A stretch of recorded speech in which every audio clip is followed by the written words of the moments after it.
So writer and host of CBC's Commotion, Elamin Abdelmahmoud is still with us right now. And Elamin, in response to all of that wild Trump annexation talk and threat, and also our country's worsening relationship with the U.S., you actually edited a new collection of essays, and it is called Elbows Up, Canadian Voices of Resilience and Resistance. So why do you think that this was the necessary response right now? Honestly, it kind of felt a bit disorienting to watch all those threats that they were coming in. You just kept on saying it, 51st state, 51st state, 51st state. And that book didn't start with me. It started with sort of the editor, the publisher, McClellan Stewart, Stephanie Sinclair, and someone who runs the Vancouver Writers Festival, Leslie Hertig. And they were having a conversation about how there was once a time where you could ask Canadian writers, and say, like, what is your response to all of these things that are happening? There's this other anthology that was published in 1968, and you've got some of the greats in there. Like, you have Farley Mote in there, you have Margaret Atwood in there, you have Margaret Lawrence in there, and they're all, and they're all sharing their opinions about the United States, and some of those people thought we were cooked. We were completely done for. There's going to be a time when the United States basically takes over Canada, Like, you hear Mordecai Richler being like, there's no difference between America and Canada anyway. And we're all being a bit dramatic. I know. And so that, to me, like, that moment of this 51st state stuff was another invitation, another, hey, what do we make of this? What do the best of the best that we have to offer right now? How are they processing these annexation threats? And basically, that's how this book came together. And let me tell you something about books. They don't come together that quickly. This book was conceived in March, and it is here now. Wow. Like, it moved very quickly. Yeah. Wow.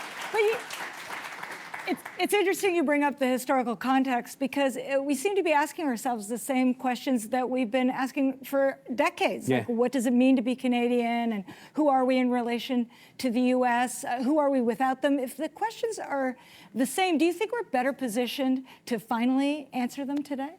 I think the best thing we could do is not come up with new answers, but come up with better questions. I think every generation tends to come up with better questions about our identity, about the things that we should be caring about. To me, like, one of my favorite lines in there is in Kara Loft's piece. She says, "Canada doesn't need an identity; it needs a shrink." And there's fighting words from Kara Loft, but also there's a real truth to that. This idea of, like, we keep obsessing over this notion of, like, what is our identity? What is our identity? What is our identity? When in fact, we share these values, and we share this land, and we share this space, and we know who we are. And it's time to fight for that, and sort of be deliberate about, like, expressing what that is. Well, this collection assembled such an impressive group of contributors. You've got everyone from Margaret Atwood, who you mentioned earlier, Jay Baruchel, Jesse Wente, Ian Reid, and many others. And so after editing and reading through all of these contributions, was there any pattern or commonality that really struck you?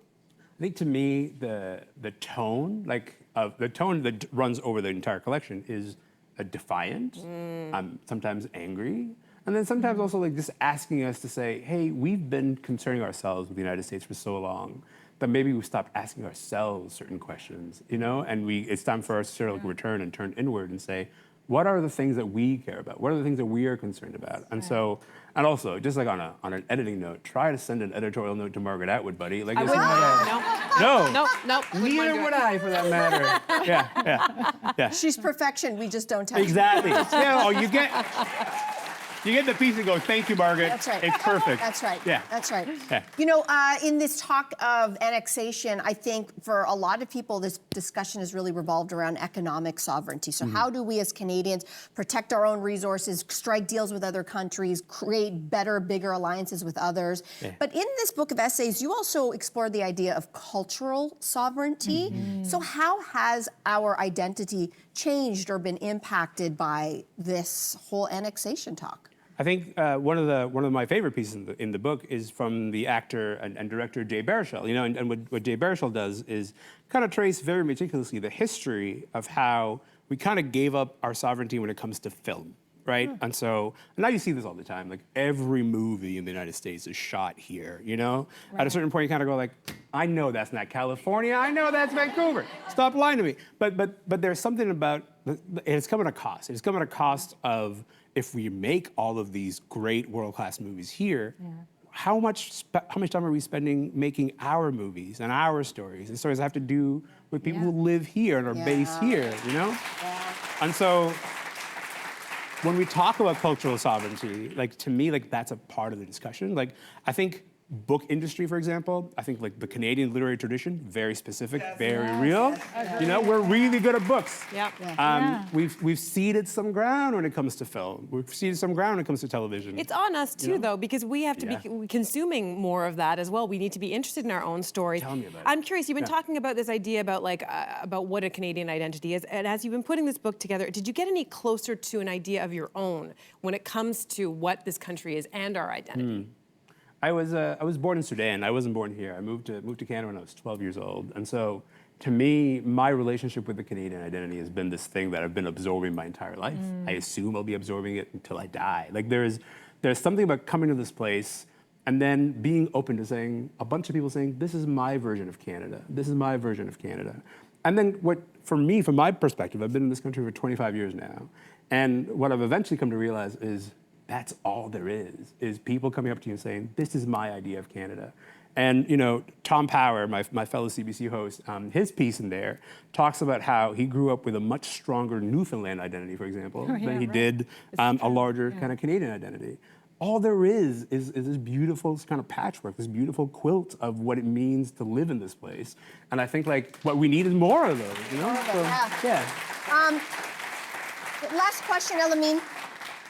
Kind of the theme of the show, which we started with, is how difficulty may lead to opportunity. Do you see opportunity for Canada right now? Yeah, I do. I mean, I think I do. I think being deliberate about who we are, being deliberate about like what we want to express, what we want to share with the world.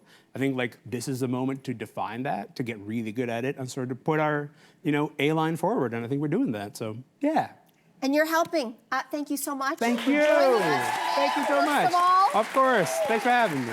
And for this, the book is called Elbows Up. You can find it in stores everywhere. Everyone's doing it. Hey, you, come a bit closer.